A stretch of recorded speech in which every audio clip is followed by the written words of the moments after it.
But I do also want to consider, as we think about who we are and what we have, the text that Amanda offered a reflection on invites us to consider where we find God.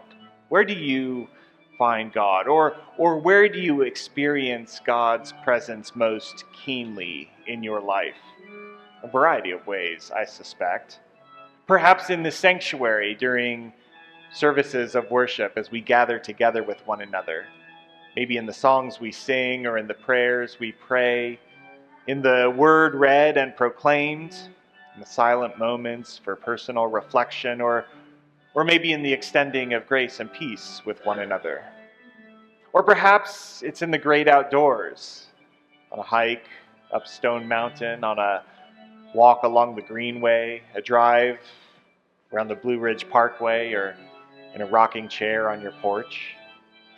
Perhaps it's with the fellowship of the family of faith at a Kirk night meal, or in a Sunday school gathering, or a small group discussion, or even at a committee meeting.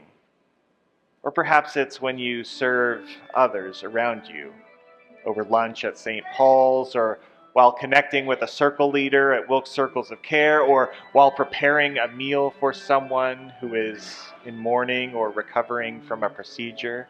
We connect with God in all sorts of ways, in a variety of ways. And what's great is that God meets us there, right there in those moments. And that's why we give of ourselves and of what we have. We give because it's one of the ways that we can respond. It's one of the ways that we connect with God. We give because it's one of the ways that we can respond with how God connects with us.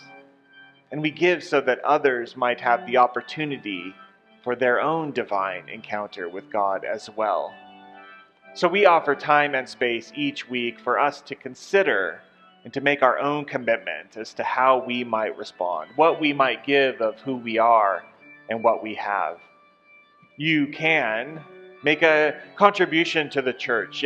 On your way out of worship, maybe you'd like to leave something in one of these offering plates here, or there's a little white church in the narthex. You can certainly mail something in or drop it by the church office. You can scan the QR code and give online. But we know that there are many, many ways that we encounter God. Maybe you'd like to give of yourself by making bag lunches for Wilkes Ministry of Hope. Maybe you'd like to give of yourself by joining the conversation at Kirk night meals and discussions. Maybe you'd like to join a committee. Maybe you'd like to make a meal for someone in need. Whatever it is, in this moment of musical reflection, we simply invite you to make your own commitment, to give of who you are and what you have. And in just a moment's time, we will sing and we will pray and dedicate all of these commitments to God.